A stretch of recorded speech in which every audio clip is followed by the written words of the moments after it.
Holy crap, what a finale. Am I right, folks? I mean, fresh on the heels of the Invincible War, Conquest arrives on Earth, and damn, does this whole thing just go so unbelievably hard. Picking up immediately where the previous left off, basically creating a biggest crisis in Earth history doubleheader. This one pits Mark against the strongest Viltrumite we've seen thus far, and certainly the strongest that we know about in the show. I'm looking at you, comic book spoilers, but this was one of the most stressful fights in the entire series. Not to mention just one of the coolest and most dynamic fights, to the point where I genuinely think the episode rivals the season 1 finale. And most importantly, the changes we see in Mark alongside the revelations about Eve and her capabilities have the potential to change everything about this series moving forward. And hey, if you like this, make sure to check out my breakdowns for every other episode of Invincible Season 3. I've had a lot of fun covering the show this year. Spoilers for the episode I thought you'd never show up ahead, and I just want to once again kindly ask y'all not to spoil the comics for anybody in the comments. Thank you. So, in an insane fashion, last week's episode ended not with the beginning of the cleanup of the Invincible War, but with the immediate arrival of Conquest to take over Earth for the Viltrum Empire. Truly a great cliffhanger, and what a fun villain Conquest is. Dude is just completely out of his mind. He doesn't even seem particularly attached to the Viltrum Empire, which I find really interesting. He's kind of just this sad titan of a man who only finds joy in, fittingly, the difficulty of his conquests. He literally says, "I'm here because I enjoy this. To me, there is no greater pleasure than feeling the warmth of my fists drenched in blood." And so while fighting Mark, he's less interested in just taking him out and more interested in egging him on until he actually has formidable moments in their battle. It's a fun dynamic, but definitely feels like Mark is desperately fighting for his life while Conquest toys with him, despite Mark getting some good licks in here and there. Also, probably a great time to rave about Jeffrey Dean Morgan as Conquest. He gives a genuinely incredible performance. I was honestly initially expecting that once they announced Jonathan Banks was in the cast that he would end up being Conquest, but he actually ended up voicing Britt, and it's hard to argue with the results. Morgan's performance is unreal, and kind of a fun full circle Robert Kirkman verse addition to the cast, given his Walking Dead fame. But there's just so much depth to this voice performance, such an amazing range of emotional deliveries from a character who is just unpredictably terrifying. I know I've also been critical of the animation over the course of the season, but maybe they were just saving the rest of their budget for this episode, because this fight is truly masterful. Some of the best animation in the series for sure, just a harrowing, brutal, wild fight. Even some of the briefer moments are jaw-droppingly dark. Obviously, the destruction wrought on this city is massive in scale, but after Conquest drops from the sky and hammers Mark into the ground, there's a really quick shot of the skyline that shows most of the biggest skyscrapers starting to collapse from a result of the impact. I feel like people don't really grasp the weight of this kind of destruction. This is like 5 simultaneous 9/11s. Honestly, it's a little difficult to talk about this episode for prolonged periods of time because so much of it is just this incredibly long and dynamic fight sequence. It's in the city, it's in space, it's in South America, it's got so many great moments, but the variety of locations and big moments between Mark and Conquest make this episode a real joy to watch, despite also containing some of the most harrowing sequences. Though, and this is a full-on stereotypical nerdy nitpick, but do Viltrumites have the same shorthand illustration for hearts as we do on Earth? Because the moment where Conquest turns his frozen blood into a heart, it's absolutely ice cold, but also, does it make any sense at all? Did Conquest brush up on Earth's art history before he decided to invade? A pretty good moment that my dumb brain clashed with a little bit. But the most I held my breath during the episode was because of Oliver. Whew, God, did I feel for Debbie when she let him go help Mark, and honestly questioned the decision a bit, but I presume it's because Debbie realized that she wasn't ever going to be able to keep Oliver from going to try and help, and that she'd rather give him this advice that she left him with and give them a nice moment together before he runs off into danger. But her cries after he leaves are so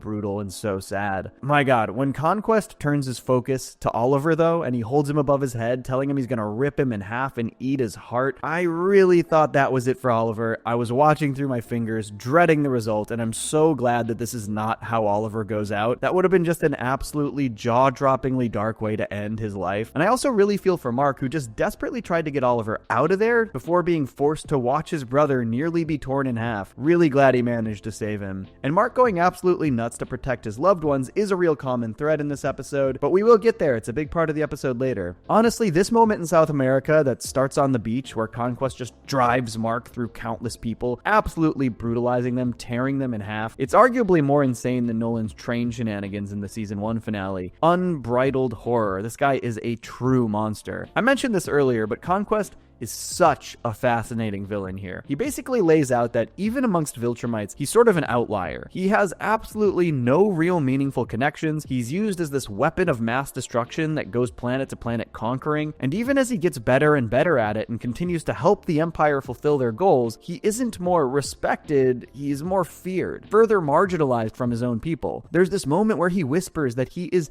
genuinely lonely, that he has no friends, and it's just such an interesting way to paint nuance over the seemingly straightforward killing machine. This man knows nothing but murder, not because it's all he cares about, but because it's basically all the Empire allows of his existence. And so he embraces it as his only real reason to live, and because he's really damn good at it. Obviously, after the events of the Invincible War, the Earth's defense is really fully compromised. They've got next to nobody who can meaningfully help in this moment. Honestly, looking at you, Immortal, I understand wanting to call it quits with the heroism thing, but not being willing to help here, the moment after you quit, is really cowardly. You're not going to have an Earth to live on. I do want to talk about the ramifications of this Cecil Sinclair GDA reveal, the reveal that Cecil and Sinclair are trying to turn the invincible corpses from the Invincible War into Reanimen, which I'm sure Mark is going to be super chill about when he finds out. Obviously, it seems like they've only recovered a few invincible bodies to use here, but a horde of Reanimen already managed to kill a couple of Marks themselves, and in groups, they seem to be amongst the strongest and most formidable things on the planet. At least 3 invincible Reanimen. Not only is this undoubtedly going to cause a massive conflict with Mark, but I think it's also just a complete necessity for Earth's protection in this moment, knowing the dangers posed by the potential Viltrumite invasion and the decreasing formidable defense options. Again,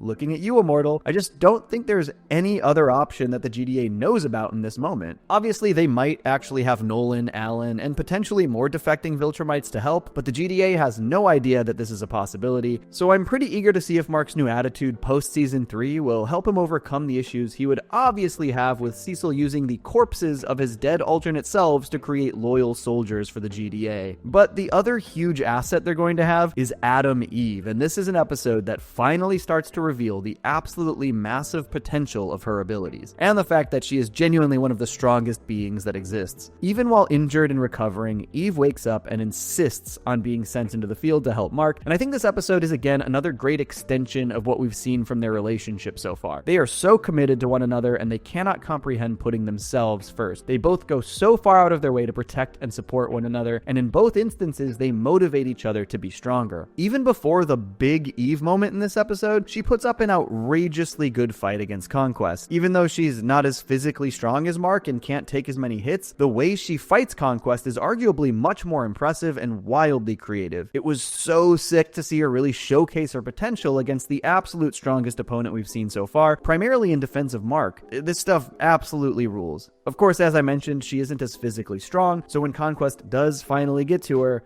this is another massive wince moment from me. Unfathomable brutality here. And again, this is something we've seen going all the way back to season 1. When Mark sees those he cares about in danger, it fully shifts him into an entirely new gear. Even though he has been absolutely pummeled into submission by Conquest, believing that Eve is gone completely drives him into sicko mode, destroying Conquest's mechanical arm and just somehow continuing to stay in this fight when it seems like he should have been down and out multiple times by now. But I love this idea that Mark and Eve together are sort of this unstoppable tag team, motivating one another to take it to the next level each and every time. Because now we get this full-on Super Saiyan Adam Eve moment, harkening back to what we saw in her special when she was younger. The extent of what her abilities are capable of. She can rearrange matter, and in this moment, she literally rearranges her own matter, healing her critical wounds, and then full-on microwaving Conquest. Insanely sick sick moment. It's wild how similar and yet contextually different these final battle moments are between seasons 2 and 3. Basically both showcasing Mark absolutely unleashing his fury on his opponent in a gruesome display of violence, both in defense of loved ones, this time using only his face, by the way. But the difference is, last season, Mark pointedly did not intend to kill Angstrom Levy, but I don't think there's any question that, at this moment, he is trying to kill Conquest. We've seen how his ideals have shifted over the course of the season. Slowly, each new dilemma Mark was confronted with forced him to reconcile with scenarios where the answer was to kill. After the Invincible War in last week's episode, he was finally ready to acknowledge that killing Angstrom would save more lives, only for the opportunity to slip through his hands. And here, in the season 3 finale, there is no question that Mark is not remotely holding back. He does not even hesitate. He is trying to kill this dude. And I don't think I can even show you what his face ends up looking like when he's done with him. And it's kind of a bittersweet thing, to be honest, because while, yes, Mark is reaching a potential that very well may save the planet, he's also being forced to betray and abandon a belief system that he truly held dear, one that I think was a sign of him desperately trying to hold on to his humanity, mostly out of his fear that he would become too much like his father, to Viltrumite. I made an entire video about this fear and trajectory for Mark and Nolan after season 2, still proud of that, go check it out if you haven't, but most importantly, these events, and particularly the changes we see in Mark and Eve, truly change everything for the future of Invincible. Mark literally tells Oliver that he was right, that he needs to be willing to kill in order to protect others, a far cry from where he was at the beginning of the season. He is no longer holding back, the gloves are off, he's untethered, he's ready to go. And I expect this change will be reflected not only in his crime fighting and hero work, but probably in his attitude as well. The question is, will Mark be able to hold on to that humanity while entertaining this significant change in attitude, becoming a little more ruthless? Will he be able to continue to prevent those deep-seated fears that he'll become his father? He's effectively admitting that he needs to be judge, jury, and executioner if necessary, which was largely a huge part of the issue Mark had with Nolan's attitude towards Earth and its citizens, that he was above them and therefore his choices held more weight and theirs didn't matter. Now, obviously, we should all trust Mark a lot more on a moral level than we do Nolan, but I think it's a particularly interesting direction after he also went through the whole Powerplex dilemma, a scenario where Mark realized that his own decision-making in the heat of a crisis moment had a huge trickle effect that continued the cycle of death and destruction. I mean, looking at the season 1 finale fight and the season 3 finale fight, there is no reason that this latest finale couldn't have created a dozen more Powerplexes. I guess ultimately Mark feels that by nipping that kind of destruction in the bud and actually being willing to end that life before it can take more will prevent that trickle-down trauma. It's just a bit of a dangerous tightrope walk, because if Mark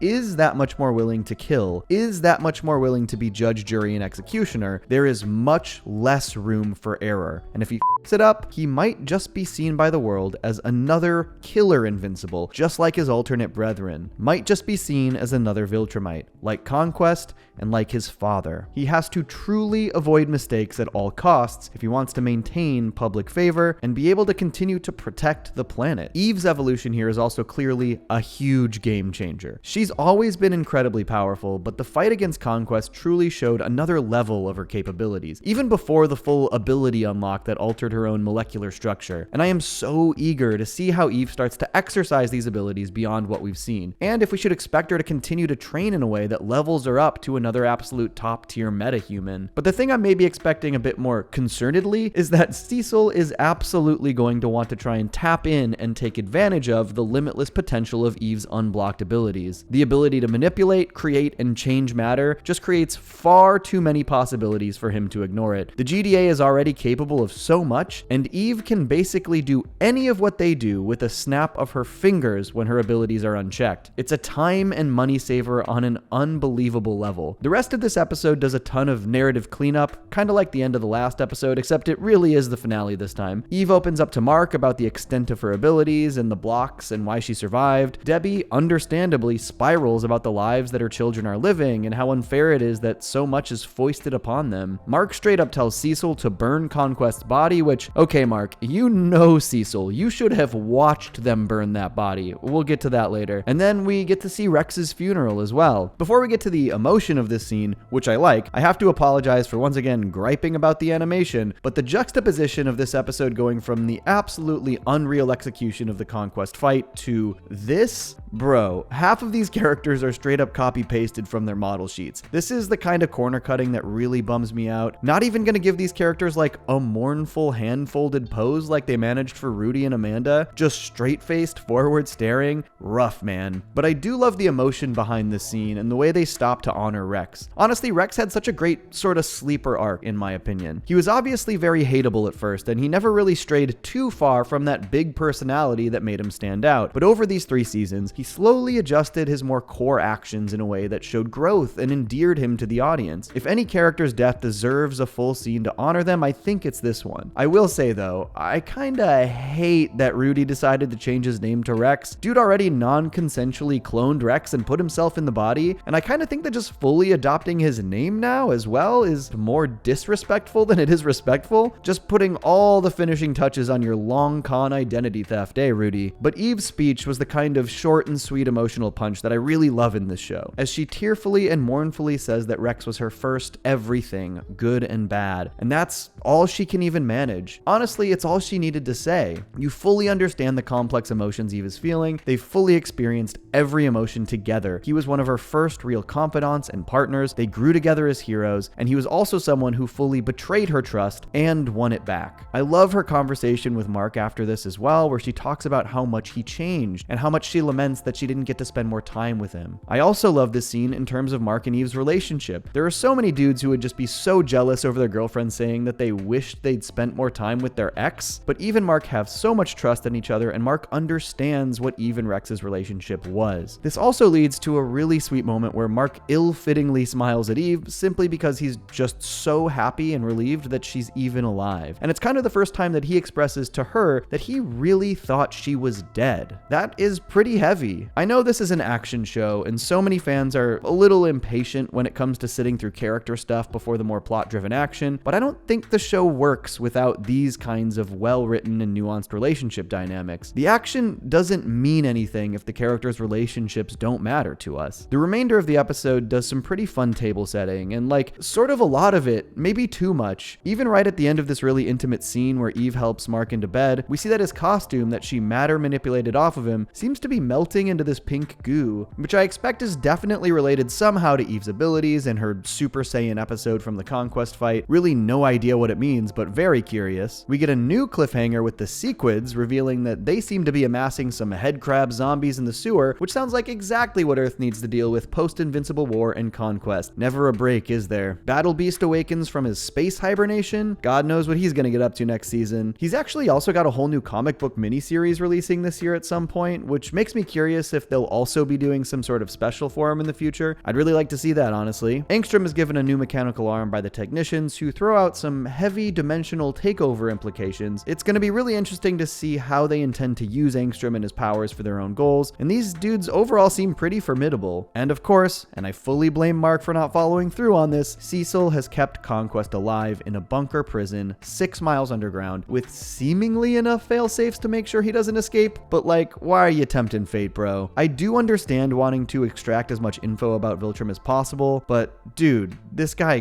killed so many people so fast. And then our post-credit scene is our old friend Damien Darkblood, a guy I like, but low-key forgot about, if I'm being honest. And if I'm being even more honest, I did not love this as a post-credit scene. I like Darkblood, and it was cool to see him again, but I think as a final beat, this lacked the punch you'd want from a final note for a season. A far cry from I Think I Miss My Wife, for sure. But I am being told that this scene is apparently 100% original to the animated series and was never in the comic books, which I guess makes it a bit more understandable why it was saved for the post-credit scene, an indication that this show is really trying to expand beyond the scope of the comics. But it also just feels like a lot of new things to be table setting after an already wildly busy season that has a bunch of untouched table settings still. But overall, this finale really rips. I genuinely think it rivals the season 1 finale as one of the best episodes of the show, and this season as a whole I think stands pretty firmly alongside season 1. I don't think season 2 is a particularly big step down either. The show is consistently great, but I also think this season's themes permeate all of the stories in a really impressive way. Mark's journey, questioning his own ideals and what is required from him to be the best hero he can be, stems really beautifully from the trauma he endured at the end of season 2, and it plays out in such a natural escalation. Each new event attacks those ideals from a slightly different angle, forcing him to not just question whether or not his moral high ground is in fact a high ground, but also to examine his own shortcomings/failures and reconcile with the way those those have negatively affected others. He's forced to recognize that he doesn't have it all figured out, and that he also has hurt people via his actions, even when he thinks he's doing the right thing, and that he might not have the freedom or flexibility to take such an idealistic approach when the lives of others rest with his decision making. And the icing on the cake is that so many of the subplots and side stories of the season also deal within these themes. I really think this is just such a thematically rich season of television, even if I maybe thought it had a bit of a pacing problem. But Invincible remains one of my favorite shows on TV. Its success is such a huge deal for the future of adult animation and its extension beyond the comedy genre, and I cannot wait to see what else they do in this world. I personally am really hoping we do see more specials in the future. I think that Adam Eve special is so great and underrated, and the world is so vast. It feels like there are dozens of opportunities to do more specials, and I think over the next month or so, I'd really like to make character videos focusing on Rex and maybe one focusing on Eve, though there's obviously going to be a lot more of Eve coming up, so I might hold off. But let me know if that's something you'd be interested in. And also, please let me know what you thought about this finale and this season of Invincible as a whole. Thanks for tuning into these breakdowns this year. I had a lot of fun covering the show, and I'll catch you soon.